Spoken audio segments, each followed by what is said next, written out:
Welcome to day 2 of the Human Rights and Climate Change Symposium, organised by the Royal Society of Edinburgh and the German National Academy of Sciences, the Leopoldina. My name is Claire Doole. I live in Geneva, home of the UN Human Rights Council, and I'm your moderator. Yesterday, we heard about a historic breakthrough, the recognition by the UN Human Rights Council earlier this month that access to a clean environment is a human right.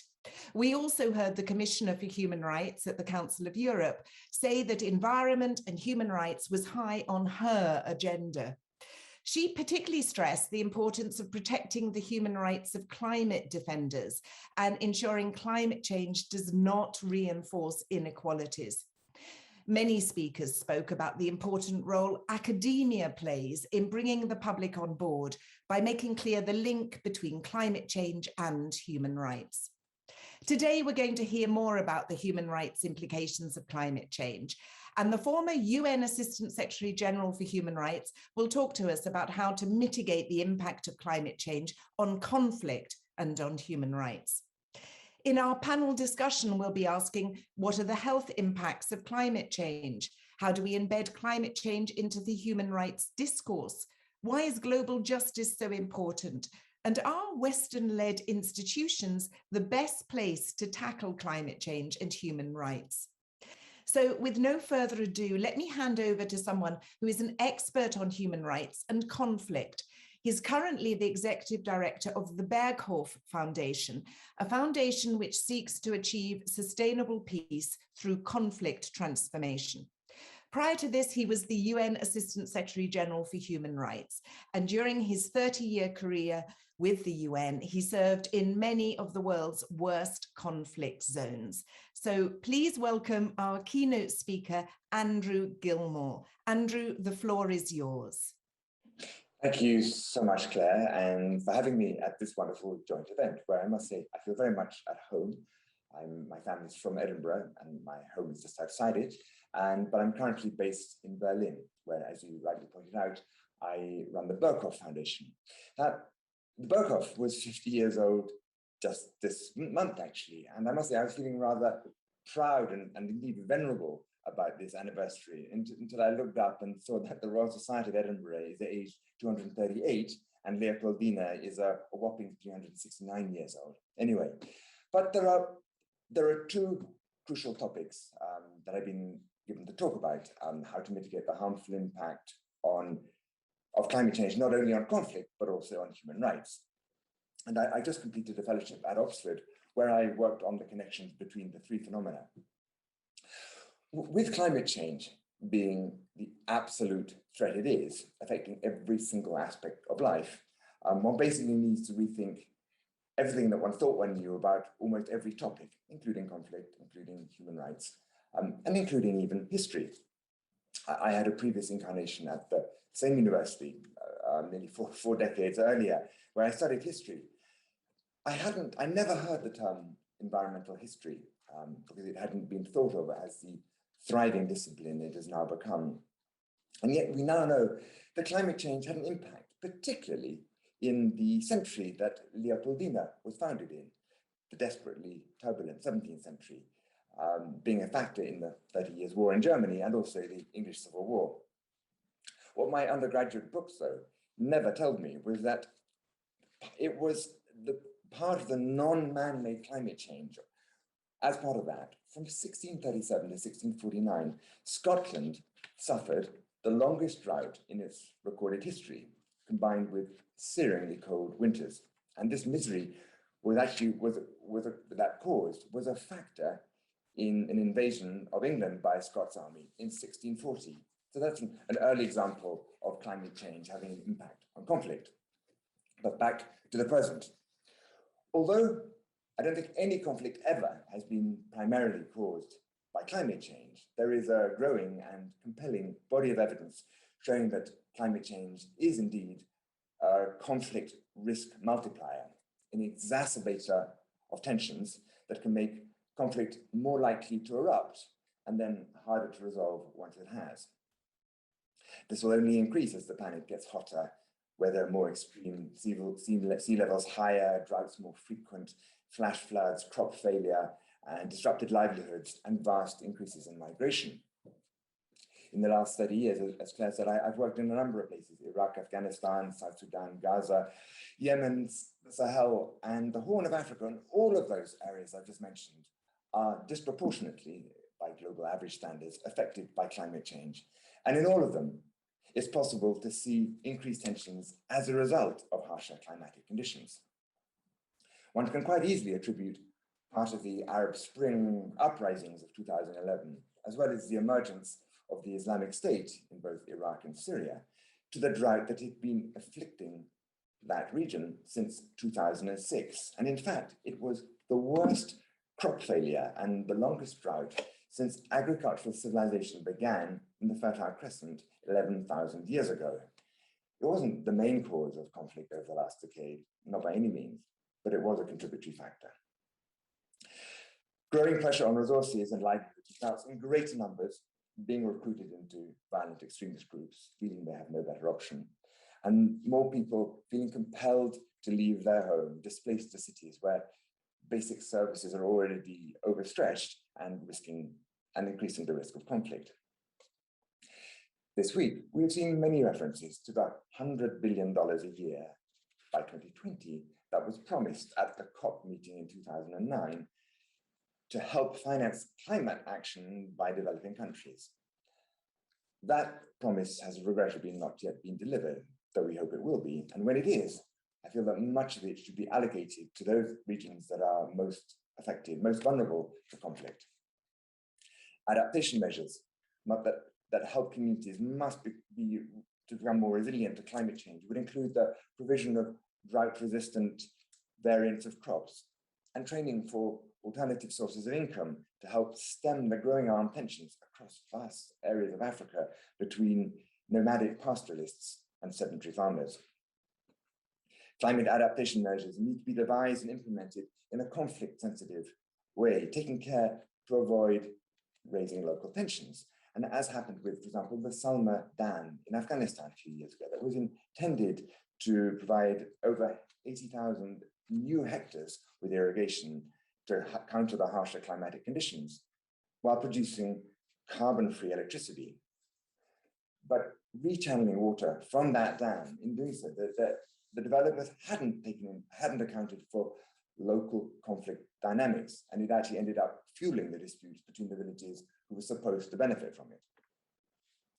Conflict sensitivity and climate sensitivity both require community participation, and a top-down approach without consulting local communities often leads to tensions between different groups.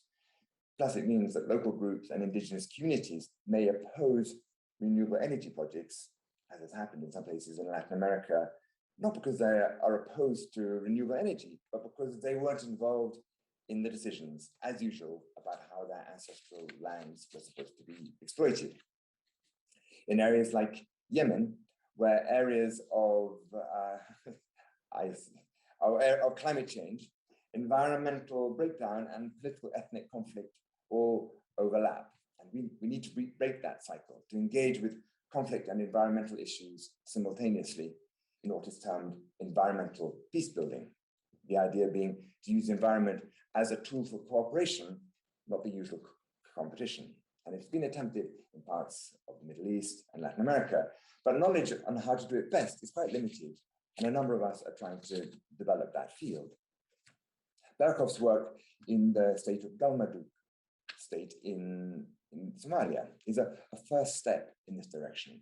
We gather numbers of different communities to raise awareness of what climate change is actually having, how it's having an impact on them. And their knowledge, I have to say, that this is part of some global phenomenon with useful lessons for them that could be learned from elsewhere is actually quite limited. And I think this underlines the critical importance of climate change education, not only as an end in itself, but also as a potential tool for conflict resolution. Our aim in Gilmour is first to help create a common understanding of this problem, to isolate climate change from other grievances that are driving the conflict, and instead open it up as an area of cooperation. Second is to guide this participation to design the locally sensitive, conflict-sensitive adaptation measures that I've been talking about. So turning to the second part of my little talk, which is the impact of climate change on human rights, arguably an even bigger topic. In 2019, the UN High Commissioner for Human Rights said that the world has never seen a threat to human rights of this scope, which might be thought hyperbole, particularly if you look back at, say, the 1940s, but which may well turn out to be true.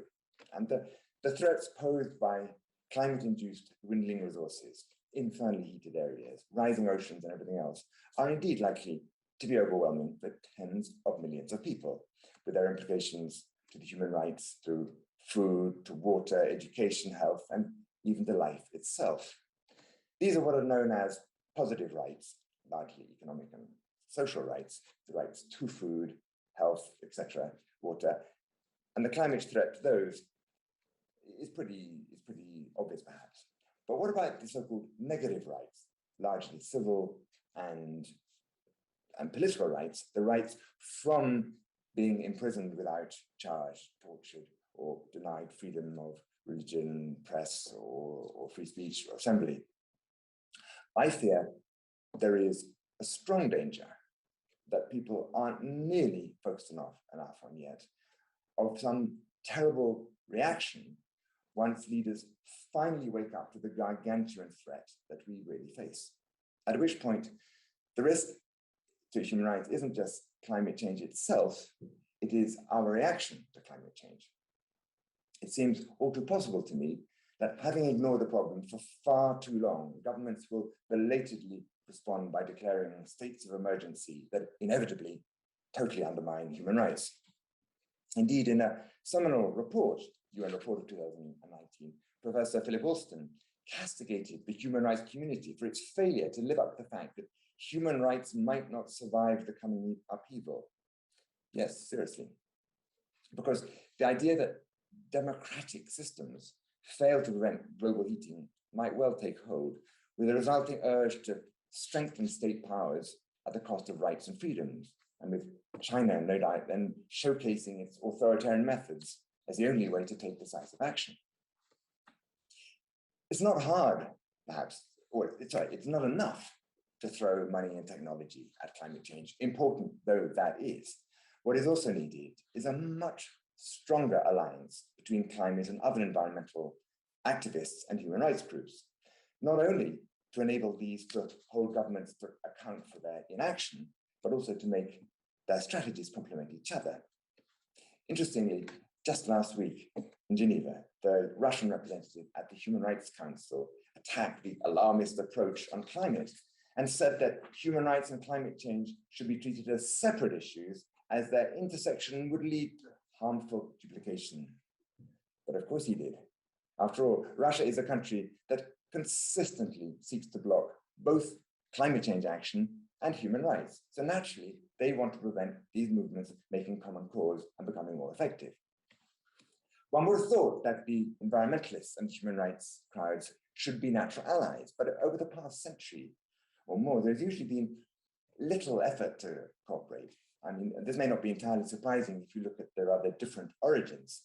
To take the great American national parks, Yosemite and Yellowstone in the late 19th century, these great environmental measures were carried out not merely disregarding the opinions of the indigenous communities who'd been living there for centuries, but actually involving the full-scale, brutal, and permanent ethnic cleansing. And traces of this type of thinking may survive in some conservation environmentalist efforts to this day. For my part, if I may make a personal comment, I joined WWF at the age of 10, and I joined Amnesty at the age of 15.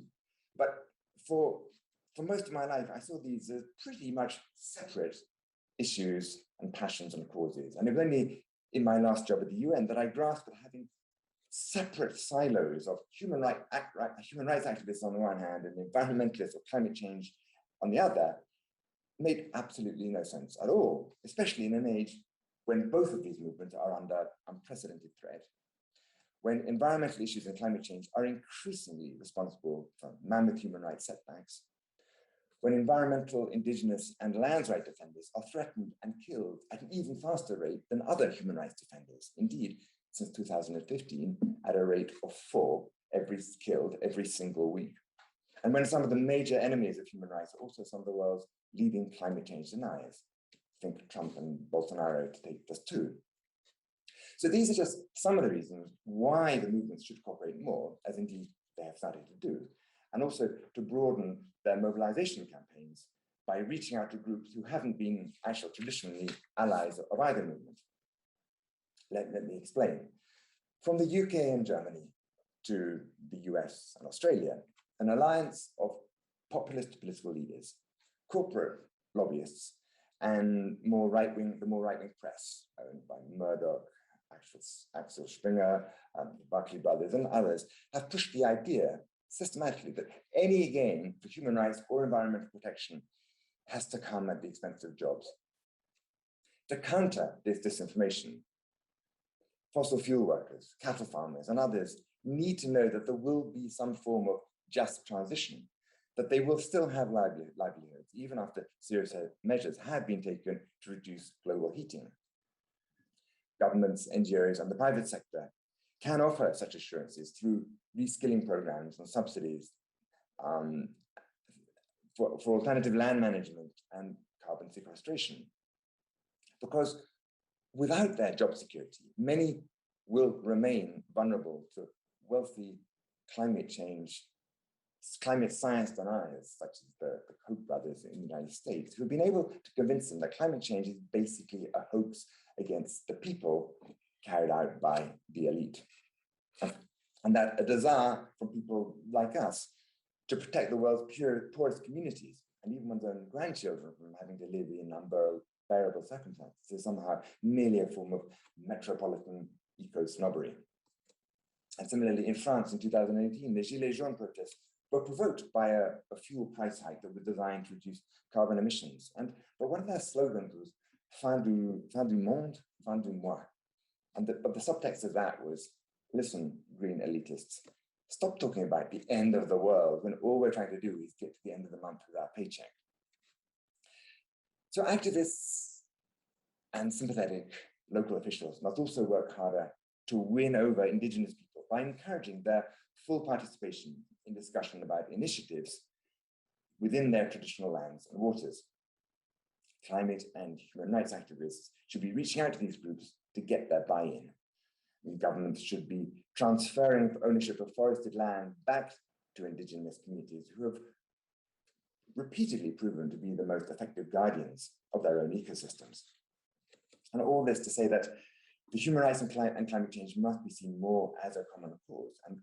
But there are encouraging steps in this regard, though they do need to be given far greater recognition if they are to seriously reduce the impact of climate change on human rights. And one of these positive steps, I think, is development of the term ecocide, by which is meant the destruction of the natural environment by deliberate or negligent human action. President Macron referred to it last year in connection with the Brazilian government's deforestation of the Amazon, and Pope Francis endorsed making it a crime referable to the International Criminal Court in The Hague. Secondly, the concept of climate justice is increasingly talked about and can mean 2 different but equally important things. And the first is recognition that at the heart of this entire issue lies a monumental historical injustice. Namely this, that those countries that are on track to suffer by far the worst effects of climate change are not only those that are the least able to pay for the huge measures that are required to adapt to that climate change, but they are also, in the most part, countries whose patterns of production and consumption have been so marginal over the past 2 centuries that it means historically they contributed almost nothing to the great problem facing the Anthropocene and themselves, i.e. carbon emissions. This historic legacy partly explains why it is so hard to persuade today's nation states to come to agreement on who should do what to mitigate emissions. Many countries in the developing world understandably point out that countries such as ours, the UK and Germany, have long reaped the industrial and agricultural benefits of their emissions and that have raised average global temperatures by 1.2 degrees since the 19th century. And this, of course, implies that those rich countries also have by far the greatest responsibility to reduce emissions and to help fund alternative means of power for poorer countries. Because until we do that, we have no leg to stand on to appeal to developing countries to take steps to restrict their own developmental paths. Slashing foreign aid, as the UK cynically did earlier this year, sends a thumping signal to developing countries that we haven't understood this point at all. Climate justice has a second meaning, referring to efforts to promote litigation either against governments or corporations for failing to act. And I think this is a very positive growth area of action.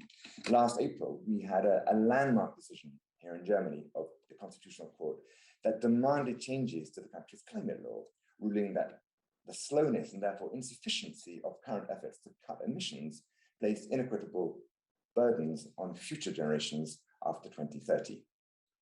And on just a single day, last May the 26th, 3 separate decisions were taken against the world's largest emitters of greenhouse gases.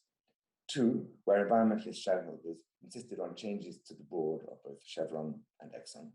And the 3rd, in a case brought by Friends of the Earth, whereby a court in The Hague ordered Royal Dutch Shell to reduce its emissions by 45% before 2030.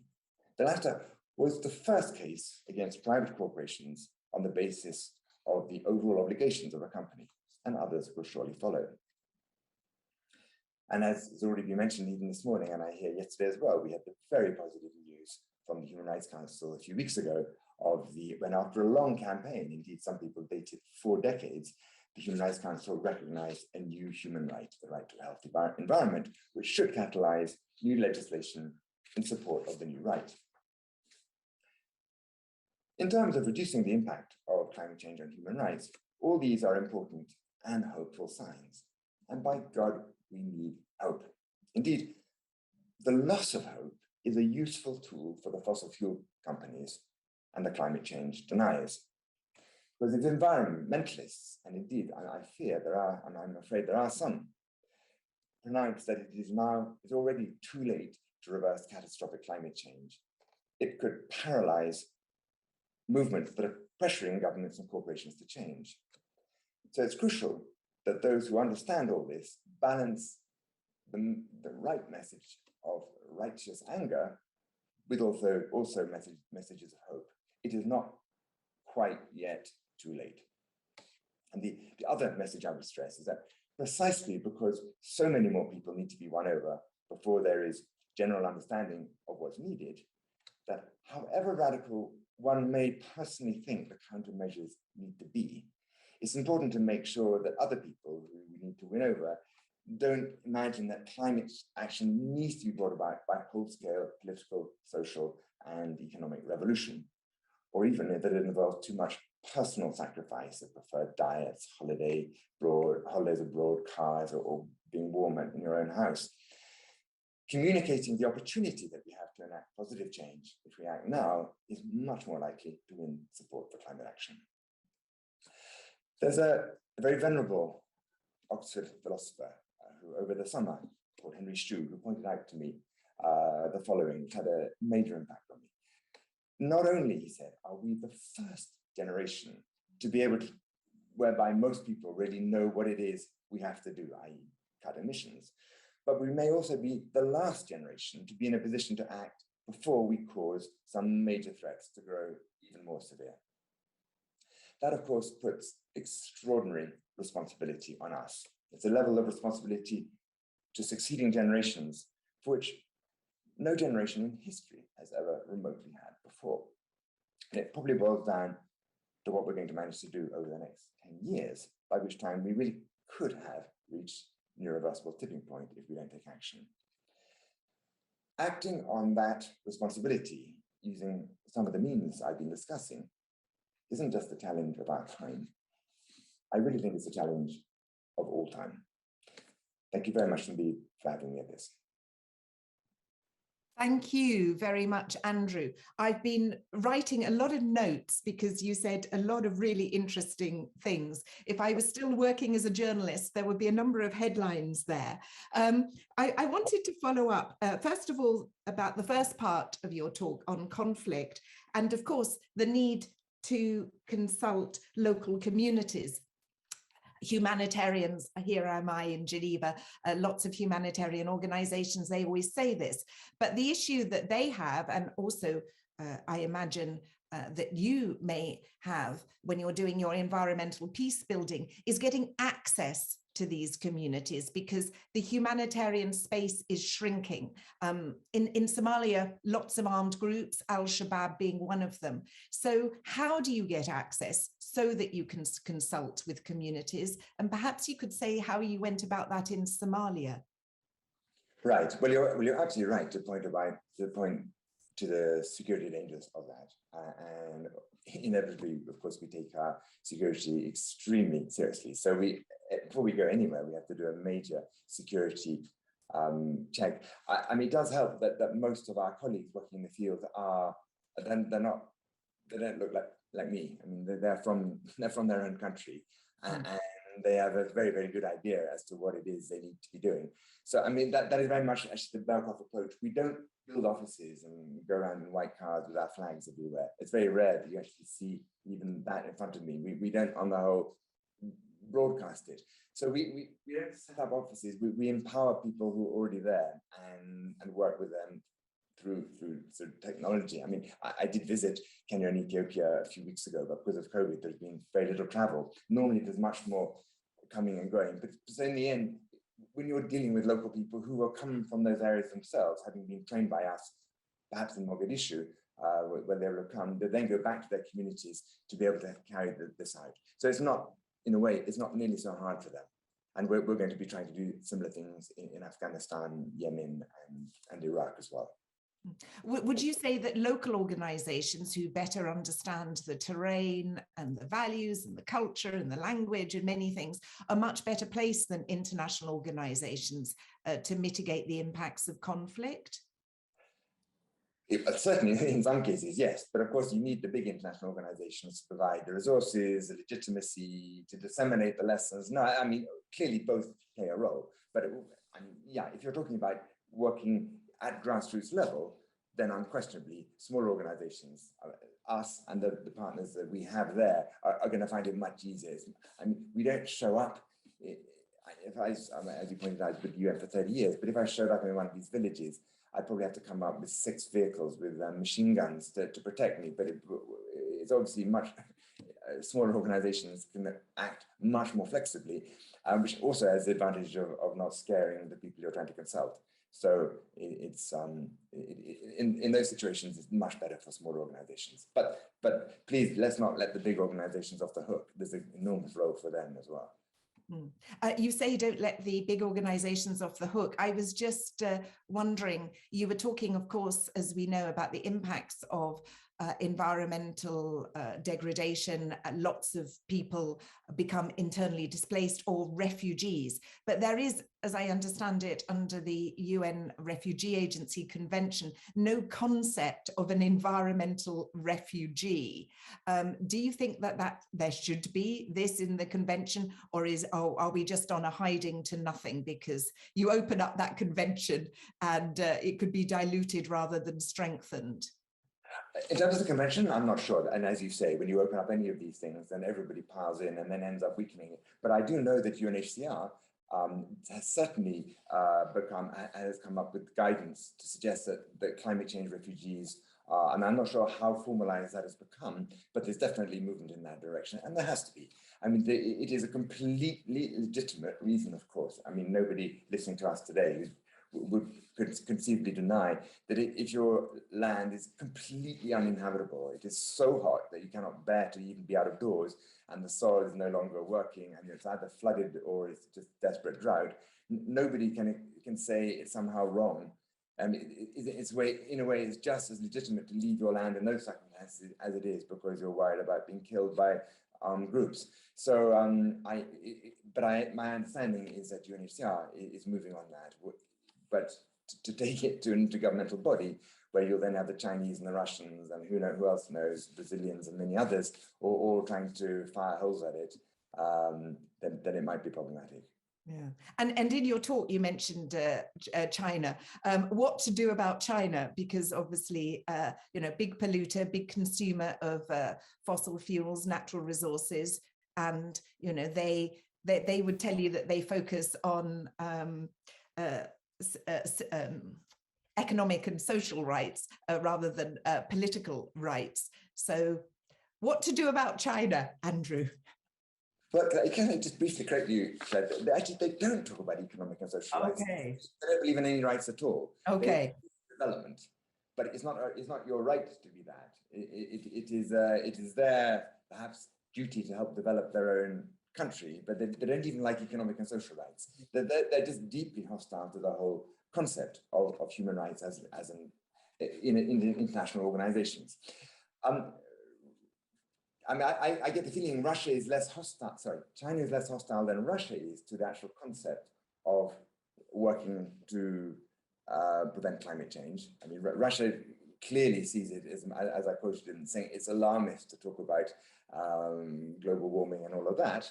And you can imagine, and I think they actually would welcome, they see the difficulties it does with us. I mean, if it leads to, they saw what happened when 1 million refugees came to Europe in 2015 and how that led to the rise of right-wing movements, handily financed by, in some cases, by the Russians themselves. So that is a great benefit for them. They don't see a downside to climate refugees coming to Europe. Climate refugees do not go to Russia for rather obvious reasons. And of course, their economy is almost solely based on oil and gas.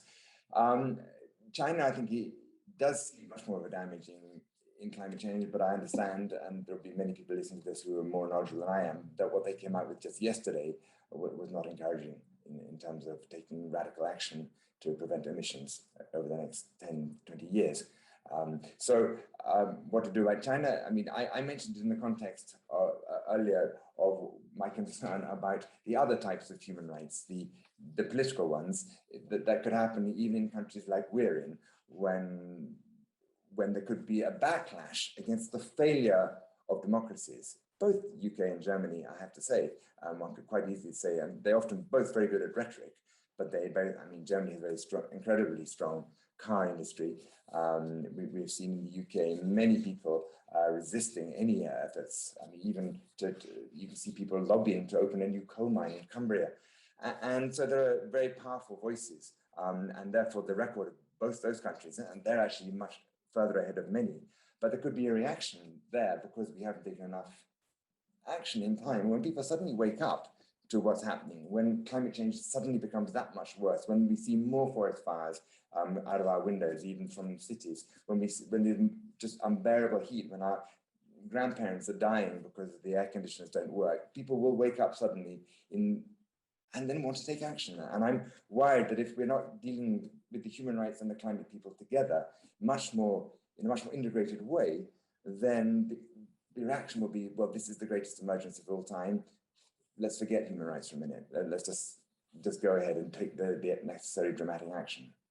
And you mentioned, of course, there's always this tendency to work in silos. It was one of the themes from yesterday. So have you got any examples of successful cooperation between environmental activists and human rights activists? Many years ago, I used to be head of media at WWF International here in Switzerland.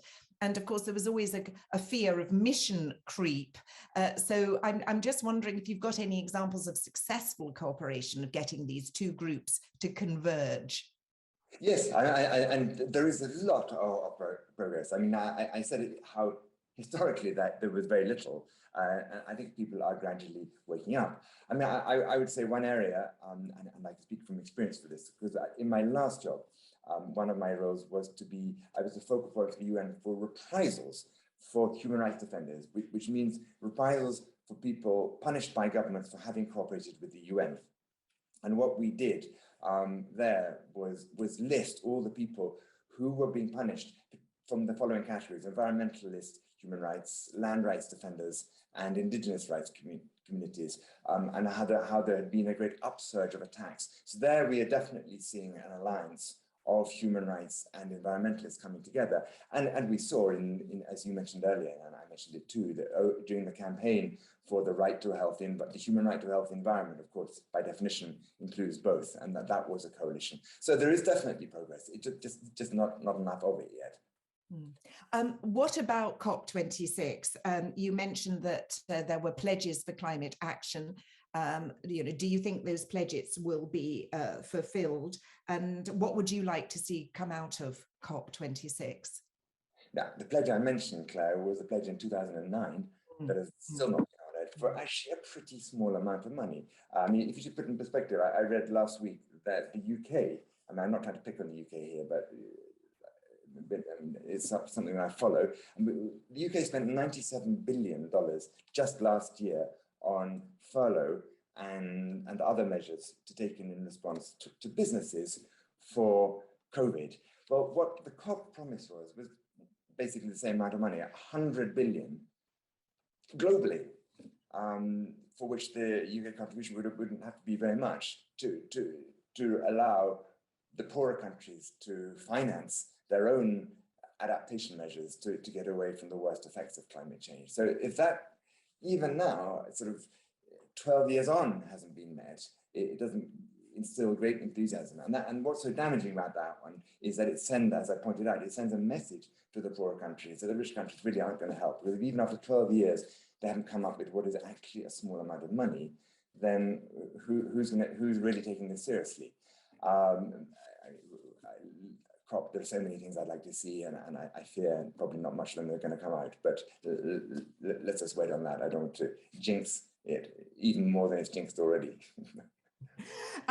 Thank you very, very much, Andrew Gilmour, for that fascinating talk and for answering some of my questions. So thanks to the Executive Director of the Berghof Foundation, and of course, Andrew was the former UN Assistant Secretary General for Human Rights. Thank you very much for joining us.